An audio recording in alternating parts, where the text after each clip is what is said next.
Bonjour à toutes et à tous. Heureux de vous retrouver pour une nouvelle semaine de Smart Impact, l'émission de celles et ceux qui font de la transformation environnementale et sociétale un axe fort de leur stratégie. Et voici le sommaire. Mon invité, c'est Bertrand Alessandrini, directeur général de la fondation OpenSea, plus grand centre européen d'essais en mer dédié aux énergies renouvelables. Pour notre débat, on va détailler les enjeux de l'agriculture durable avec notamment une innovation qui permet de mieux piloter le stockage des céréales. Résultat, moins d'insecticides, moins de gaspillage surtout. Et puis dans notre rubrique consacrée aux startups, vous verrez que l'économie circulaire s'impose partout avec Memorio, plateforme d'achat de monuments funéraires de seconde main. Voilà pour les titres, on a 30 minutes pour les développer. C'est Smart Impact.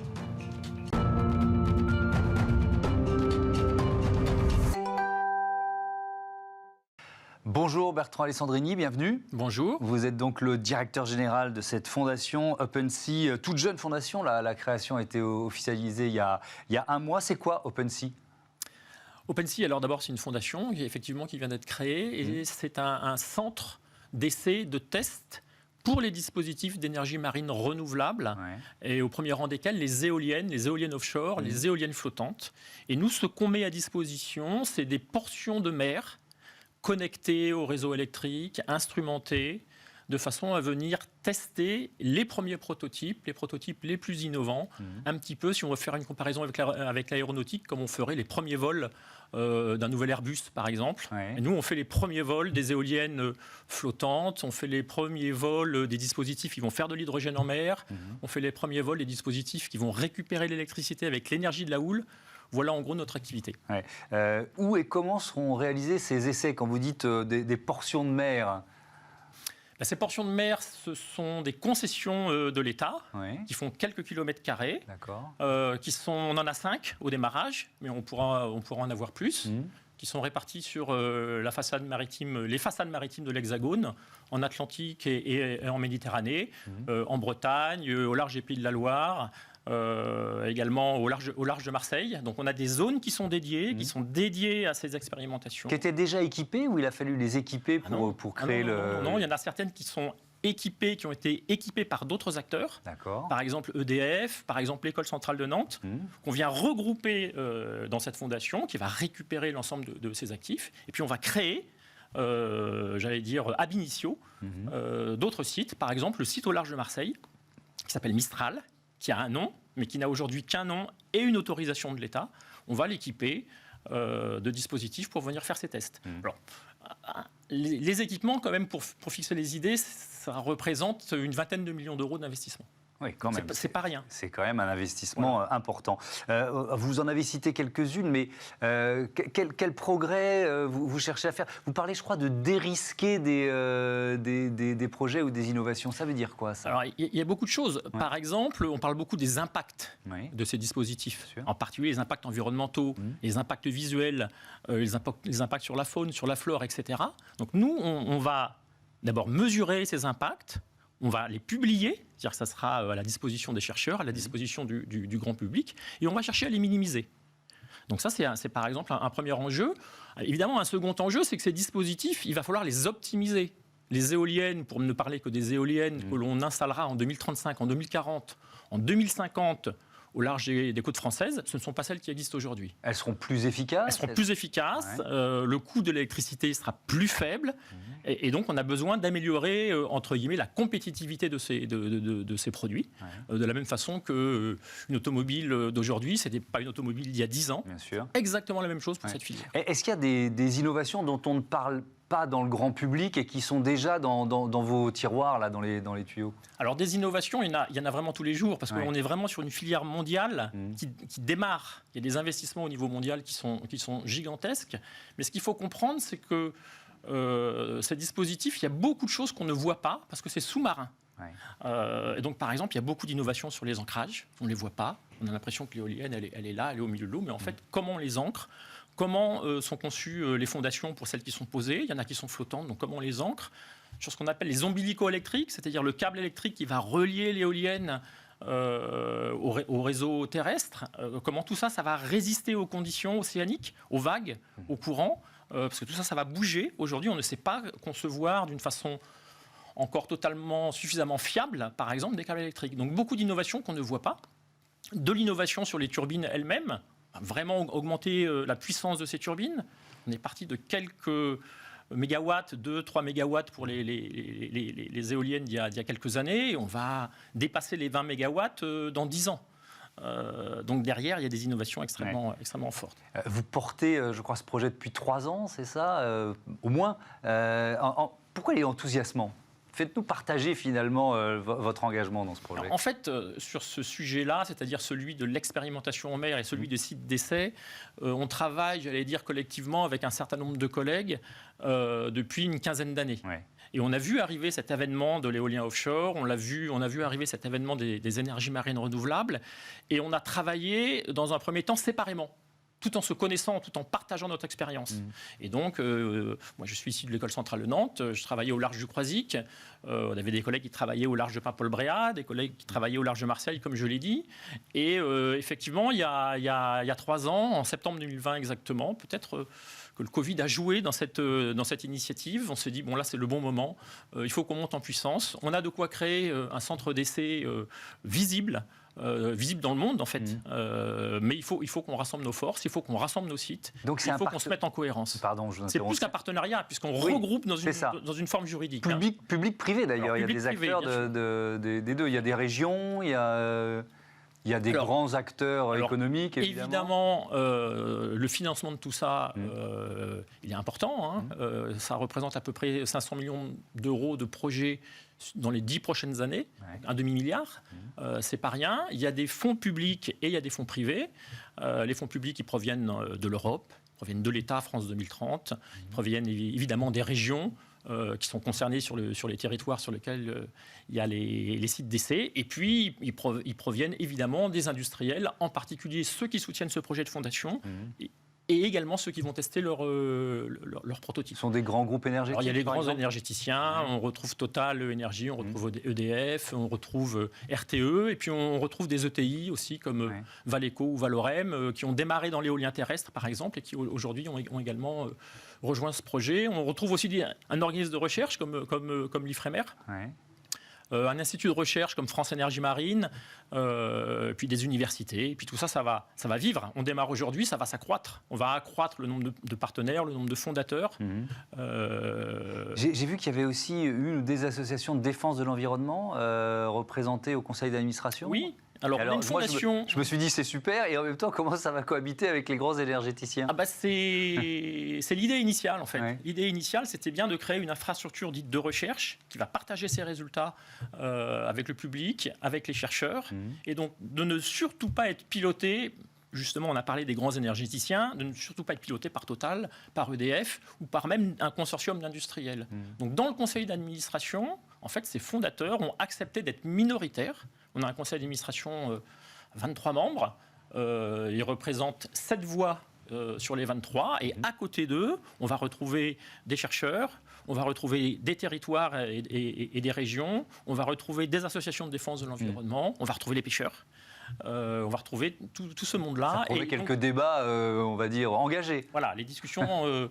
alors, on a eu qu'un premier conseil d'administration qui s'est bien passé, mais sur peut-être certains sujets, effectivement, il y aura des débats animés, et c'est bien comme ça qu'on a voulu construire ce projet.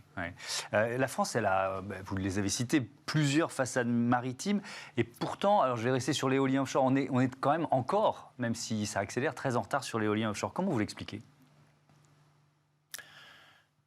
Je l'explique difficilement. Je pense qu'on a cru tardivement en fait à cette filière. Ça, c'est la première chose. Par contre, on est vraiment ce qu'il faut comprendre, c'est qu'on est au démarrage d'une filière mondiale. Donc dire qu'on est en retard au démarrage, c'est pas si simple. Moi, je suis pas sûr, avec ma vision à moi, avec mon filtre, je suis pas sûr qu'on soit si en retard que ça. Encore une fois, quand on voit un objet éolien, on le voit de loin, on n'appréhende pas sa taille, on n'appréhende pas la profondeur d'eau dans laquelle il s'inscrit, on n'appréhende pas toute la technologie qu'il peut y avoir derrière. Oui, mais les Britanniques, les Néerlandais, ils ont déjà des parcs éoliens offshore importants quand même. Oui, ils ont des parcs qu'ils ont installés d'abord avec des éoliennes de relativement petite puissance et qu'ils ont installées dans des profondeurs faibles. Aujourd'hui, il y a des vrais enjeux à aller plus loin. Par exemple, en Chine, ils travaillent sur des parcs qui vont être à plusieurs dizaines, voire plusieurs centaines de kilomètres de la côte. Ce n'est pas du tout les mêmes technologies, même si on a l'impression de voir le même objet. Et en France, avec les acteurs que vous avez cités, mais aussi parce qu'on est un territoire maritime, on a une industrie qui a l'habitude, l'industrie offshore en particulier, offshore pétrolier, qui a l'habitude de se projeter en mer, et parce que dans les ingénieries, dans les cartons des ingénieries, il y a des projets très innovants. Je pense qu'on a... Alors, il va falloir transformer les choses, évidemment, et on fait partie des acteurs qui vont participer à cette transformation, mais on a tous les ingrédients pour être un leader en Europe sur cette question des énergies marines renouvelables, et plus particulièrement de l'éolien flottant. Merci beaucoup, Bertrand Alessandrini. C'était passionnant. Bon vent à vous. OpenSea. On passe à notre débat innovation et agriculture durable au programme.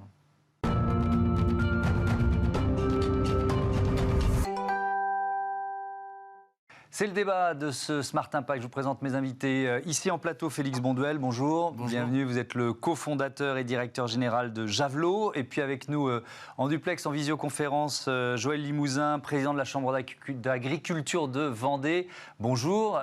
Vous avez également une exploitation qui élève notamment des bovins et des porcs. Je commence avec vous, peut-être, Joël Limousin, sur un constat général du défi de l'agriculture mondiale, défi vraiment compliqué, réduire l'impact environnemental tout en nourrissant de plus en plus d'humains d'ici 2050. Il va falloir quoi? Augmenter la production? Il n'y a pas d'autre solution?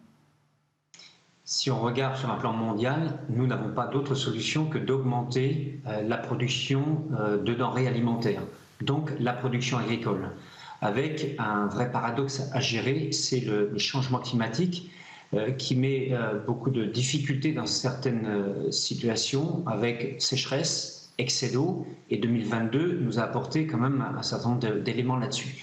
Donc aujourd'hui, il faut répondre aux enjeux de l'environnement, de la biodiversité, qui a été un peu mise à mal depuis quelque temps selon les experts sur le sujet. Et ça fait déjà depuis une dizaine d'années que nous avons engagé un dispositif qui est de pouvoir produire plus et mieux. Alors en Europe, on nous demande plutôt d'aller sur moins de production et de répondre à des aspects plutôt d'agriculture biologique, sans produits phytosanitaires, etc. Et ça amène des limites, parce que les plantes, il faut les protéger. Et l'augmentation des températures amène des conséquences sur la protection des plantes. Donc première chose, c'est d'accentuer la recherche, l'innovation, pour permettre d'aller sur une diminution progressive, pas brutale, mais progressive des produits phytosanitaires pour la protection des plantes. C'est comme les antibiotiques dans le secteur animal, on a réduit très fortement, mais avec des exigences de vaccination notamment. Et c'est la même chose pour permettre aux plantes de pouvoir être beaucoup plus réactifs par rapport aux agresseurs que ce sont les nuisibles et autres. Alors, on y revient. Je vous donnerai évidemment la parole plusieurs fois lors de cet échange croisé. Félix Bonduel, vous proposez, parce qu'on est là, le thème de ce débat, c'est vraiment d'essayer d'aller vers une agriculture plus durable, de trouver des solutions pour consommer moins d'eau, moins d'énergie, moins de produits phytosanitaires. Et dans votre cas, c'est vraiment une solution anti-gaspi. Javelot, c'est quoi ? Alors Javelot, on s'intéresse à tout ce qui est l'après-récolte. Ouais. L'idée, c'est de proposer aux coopératives, aux négoces agricoles et aux agriculteurs un ensemble de solutions pour améliorer les conditions de l'après-récolte. Donc on va suivre le grain de blé de la moissonneuse-batteuse jusqu'aux industries de première transformation. Notre métier historique, c'est le stockage. Optimiser le stockage, réduire l'utilisation d'insecticides, réduire la consommation énergétique des sites de stockage, puisque c'est très consommateur, mais également d'aller vers de l'optimisation logistique, pourquoi pas de la prévision de collecte. Bref, notre métier, c'est vraiment d'aider ces acteurs. Et vous le faites quoi? En connectant les silos? Je simplifie, mais c'est un peu ça l'idée? Exactement. Sur le métier historique, l'idée va être de connecter les silos. On va récupérer des informations qui sont extrêmement précieuses, en particulier les informations de température, pour aller optimiser les conditions de ventilation et refroidir le grain le plus rapidement possible pour éviter les développements d'insectes et donc l'utilisation d'insecticides. Ouais. Sur le gaspillage, on ne se rend pas compte, c'est quelle proportion de la production qui finalement est perdue, n'arrive jamais dans notre assiette? C'est colossal. On estime qu'on perd aujourd'hui dans ce qu'on produit, 20% de tout ce qui est produit n'arrivera jamais jusqu'au consommateur. Et si on va sur le stockage, puis c'est ce qu'on maîtrise nous, c'est 40% de ces pertes. Donc il y a 8% finalement de tout ce qui va être produit qui sera perdu à cause de mauvaises conditions de stockage. Joël Limousin, je voudrais qu'on fasse un focus sur votre exploitation qui est autonome en céréales et en fourrage. Quand je dis ça, ça semble simple. Est-ce que c'est si fréquent et si évident ? Eh bien, c'est évident. Et ce que vient de dire monsieur me touche très profondément. Parce que nous avons des stockages de céréales, et toutes nos céréales, c'est pour l'alimentation de nos porcs et de nos bovins. Et nous avons des sondes pour justement suivre de façon régulière de la récolte et pendant quasiment 1 an dans les silos, pour s'assurer, qu'il n'y a pas d'échauffement de la céréale qui est stockée, qu'on a des dispositifs de ventilation pour faire baisser la température du grain pour éviter qu'il y ait des échauffements. Mais avant de mettre le grain dans la cellule, eh bien, il y a un système de désinfection systématique, grand nettoyage, désinfection systématique pour éviter justement des nuisibles qui rentrent dans les céréales. Et par ce fait-là, le fait qu'on est vraiment en autoconsommation totale, on est sans doute beaucoup plus vigilant parce qu'on va du semis, la récolte, le stockage et l'alimentation de nos animaux. Et si on a des problèmes de dioxine dans nos céréales, eh bien, c'est tout de suite des conséquences sur nos truies, avec des problèmes d'avortement et des mortalités. Donc, c'est quand même important. Et si on met ça à l'échelle mondiale, et notamment humaine, on voit bien que les pays d'Afrique, et monsieur le sait sans doute mieux que moi, on a beaucoup de récoltes qui sont faites dans les pays d'Afrique, mais qui n'arrivent jamais dans l'assiette des consommateurs parce qu'il y a eu des pertes considérables, parce qu'il y a toute cette logistique qui est très mal maîtrisée dans un certain nombre de pays. Chez nous, on le maîtrise mieux, mais on peut mieux faire. Donc moi, je suis vraiment dans le cadre de l'agriculture durable, de promouvoir, nous sommes dans l'idée de promouvoir l'idée de pouvoir produire sur place, produire localement pour consommer localement. Ça, et je pense que c'est dans cet esprit-là. Je vous interromps, pardon, c'est quand même un changement de modèle par rapport à ce qui s'est mis en place, pas seulement en France, au niveau européen, mais même au niveau mondial. C'est quand même un changement de modèle. C'est une évolution du modèle. Je ne sais pas si c'est un changement, mais c'est une adaptation, une évolution, une vraie prise de conscience du monde agricole pour aller au plus proche et d'optimiser avec les bovins, les porcs, les volailles, mais aussi les cultures. Quand on a des effluents d'élevage, ça permet d'aller nourrir nos plantes plutôt que d'acheter des engrais chimiques. Donc tout ça, c'est dans un cercle vertueux. Et que tout ça se combine, que ce soit agriculture biologique ou agriculture conventionnelle ou de système de label rouge, il y en a pour tous les goûts. Oui. Mais pour nous, c'est important de pouvoir avoir ce cercle vertueux et d'avoir une approche agronomique la plus forte possible et d'avoir une bonne vie du sol. Donc évolution du modèle. Félix Bonduel, vous vouliez prendre la parole, allez-y. Je voulais réagir sur les enjeux de l'agriculture. On parlait tout à l'heure d'environnement. Je pense que les grands enjeux de nos sociétés, effectivement, il y a des enjeux environnementaux, il y a des enjeux démographiques, il y a des enjeux énergétiques qui sont très forts. Et je pense que ce qui est particulièrement intéressant aujourd'hui en agriculture, et je suis sûr que monsieur ne me contredira pas, c'est qu'on a ces réponses en agriculture et l'agriculture est une solution à tous ces grands enjeux énergétiques, démographiques et environnementaux. Et je pense qu'il faut lui faire confiance. Et je voudrais revenir dans le détail sur, parce que vous nous l'avez dit, votre solution, elle permet d'utiliser moins d'insecticides dans les silos. À quel point, dans quelle proportion et comment ? On arrive aujourd'hui, alors l'INRA dit qu'on les supprime à 100%, nous on communique plutôt sur 90%. Oui. Ce qu'on dit, c'est qu'on aura toujours besoin des insecticides pour certains cas spécifiques. Néanmoins, par des bonnes pratiques, on arrive à vraiment les économiser. On parle d'agriculture de précision, finalement c'est ça l'agriculture de précision. C'est être capable de mettre en place des outils qui vont nous permettre d'optimiser toutes les conditions et donc de réduire au maximum l'utilisation de ces produits, de ces médicaments finalement pour les grains. Vous faites aussi faire des économies d'énergie à vos clients ? Jusqu'à 30%. Comment ? En optimisant la ventilation, en cherchant à ventiler toujours au bon moment, on arrive à prouver 30% d'économie d'énergie sur le premier poste de dépense pour la conservation des grains. Ouais. Je reviens vers vous, Joël Limousin, peut-être sur l'eau, parce que c'est un débat ô combien d'actualité qui le sera encore cet été avec sans doute une nouvelle sécheresse. On verra bien ce qui va se passer cet été. Il faut apprendre à la stocker. Évidemment, il faut apprendre à la stocker. L'enjeu de l'eau est fondamental. Il faut qu'il y ait un accès à l'eau. Et cet accès à l'eau, il doit se faire collégialement, On ne peut pas considérer que l'eau est une exclusivité pour l'agriculture. L'eau est indispensable pour pouvoir nourrir la population. Pour faire des tomates, pour faire des légumes, il faut de l'eau. Et c'est jusqu'à 70-80% d'eau pour des tomates, par exemple. Donc toute la question, c'est comment, lorsque la pluie tombe de façon abondante, on est en capacité de la stocker. Et j'insiste beaucoup sur le fait d'avoir des programmes territoriaux de gestion de l'eau, de ne pas avoir un système unique de stockage d'eau. Il y a la une qui a été faite sur les réserves de substitution, notamment. Ce qui est valable autour du Marais Poitevin n'est pas valable partout sur le territoire. Et je crois qu'il y a eu une mauvaise compréhension de la population, de l'opinion, y compris médiatique, sur le sujet. Ce qui se fait dans un territoire local ne se fait pas forcément ailleurs. Dans beaucoup de territoires, c'est ce qu'on appelle des retenues collinaires, c'est-à-dire la pluie qui tombe récoltée dans les talwecs, dans les vallées, avec une digue, et qui permet cette quantité d'eau en abondance qui tombe à certaines périodes, de pouvoir la stocker. Et le fait de la stocker, ça peut permettre aussi de l'utiliser pour l'agriculture, bien sûr pour l'eau potable, c'est la priorité, mais également pour la biodiversité. Pourquoi ne pas imaginer un vrai contrat qui permettrait de faire des relâchers d'eau en période estivale pour maintenir des niveaux d'eau dans les rivières? Le GIEC dit jusqu'en 2070, il ne tombera pas moins d'eau, mais de plus en plus mal répartie.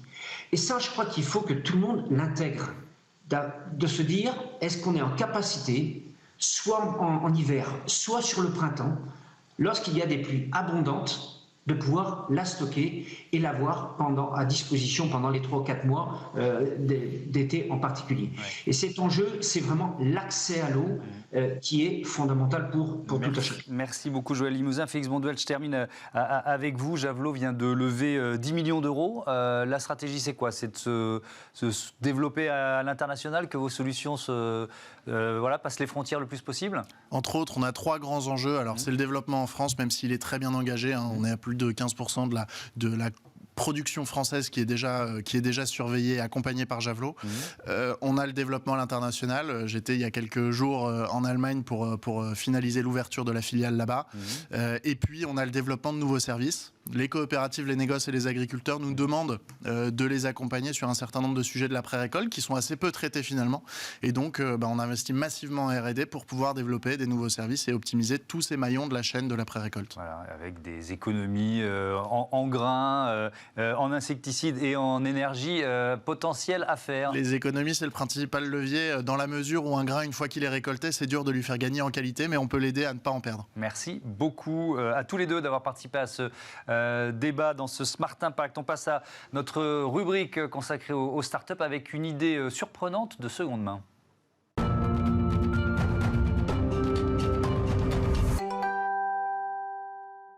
Smart Ideas, la bonne idée du jour, elle est signée Pierre Illigo. Bonjour. Bonjour. Bienvenue, vous êtes le président, le fondateur de Memorio, créé en 2020, avec quelle idée qui peut paraître surprenante? Quelle idée de départ? Racontez-nous. Sauver des monuments funéraires de seconde main. Ouais. Voilà, leur éviter la destruction. Voilà. Il y en a tant que ça? Il y en a beaucoup. Il y en a beaucoup. Parce qu'aujourd'hui, les concessions, depuis les années 70, en fait, ne sont plus perpétuelles. Et donc, toutes les communes de France sont amenées, à plus ou moins longue échéance, à récupérer des emplacements pour pouvoir permettre un turnover dans les cimetières. Ouais.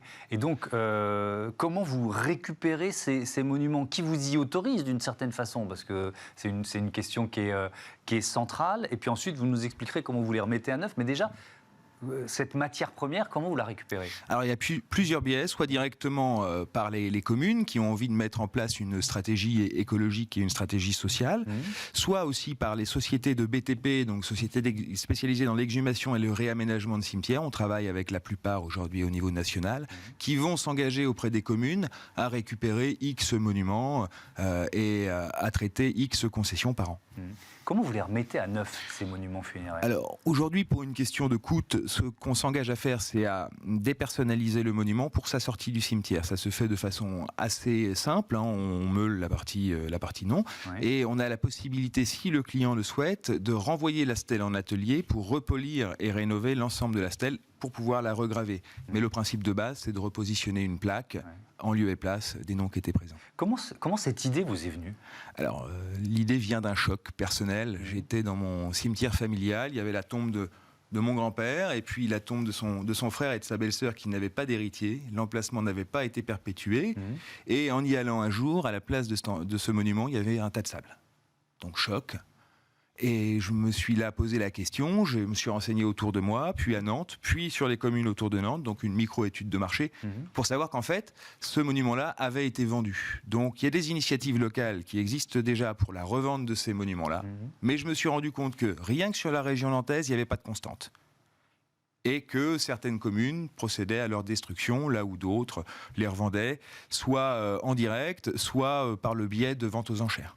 Comment on le sait? Alors je réagis moi, voilà, par rapport à mes parents par exemple. Comment on sait si un monument voilà, peut rentrer dans le cadre d'une récupération et d'une seconde main? C'est un nombre d'années, c'est une concession, c'est quoi le système? Voilà, ça va dépendre en fait de la durée de la concession qui a été souscrite par la famille. À l'issue de ça, il y a un délai légal de 2 ans qui doit être respecté, un délai d'information pour informer la famille et lui laisser la possibilité de prolonger. Bien sûr. Si ce n'est pas le cas, alors à l'issue de ce délai, la concession retombe dans le domaine privé de la commune. Et c'est à ce moment-là que les monuments vont être optimisables et revalorisables. Alors Mémoriaux, ça fonctionne comme une plateforme d'achat, c'est ça? Oui, pour le moment, oui. Après, c'est vrai qu'on développe aujourd'hui notre service de façon à avoir un réseau de plus en plus important de pompes funèbres. Mon objectif cette année, ça va être de vendre par l'intermédiaire de pompes funèbres partenaires qui vont proposer nos services à destination des 15-20% de leur clientèle qui, pour des raisons économiques ou pour des raisons de souhait écologique, n'auraient pas éventuellement de solution aujourd'hui. Ça va, si vous voulez, on a commencé à vendre en juin dernier, donc on a vendu aujourd'hui plus d'une 50aine de monuments, ce qui veut dire que le concept fonctionne, les gens sont intéressés, et par Internet, ça fonctionne, mais parce que notre élément est très différenciant. Après quoi, on se rend compte que dans le funéraire, les gens ont besoin de voir de l'humain. Et aujourd'hui, passer par des pompes funèbres qui bien souvent ont accompagné la famille lors du décès, bien souvent même l'ensemble des décès antérieurs, des grands-parents, etc. On s'intègre à leurs processus commerciaux et on vient répondre de façon plus humaine aux familles. Parce que c'est forcément beaucoup moins cher qu'un monument neuf. On parvient, si vous voulez, à avoir des produits qui vont être entre 30 et 60% moins chers que du neuf en fonction des cas de figure et en fonction des souhaits du client. Pour terminer, les freins auxquels vous vous êtes confrontés sont des freins psychologiques chez certaines personnes qui n'osent pas éventuellement se dire on va pas acheter du neuf pour tel proche défunt? Éventuellement, ça peut être un frein, mais le frein aussi, ça va être d'acheter sur Internet. Ce que je disais, on va y pallier cette année. Et puis, j'ai envie de dire par rapport au frein de l'achat du seconde main, si vous ne le dites pas, personne ne le saura. Voilà, on peut faire passer ce message. Merci beaucoup. Merci Pierre Héligot. À bientôt sur Bismart. Voilà, c'est la fin de ce numéro de Smart Impact. Merci à toutes et à tous de votre fidélité à Bismart, la chaîne des audacieuses et des audacieux. Salut.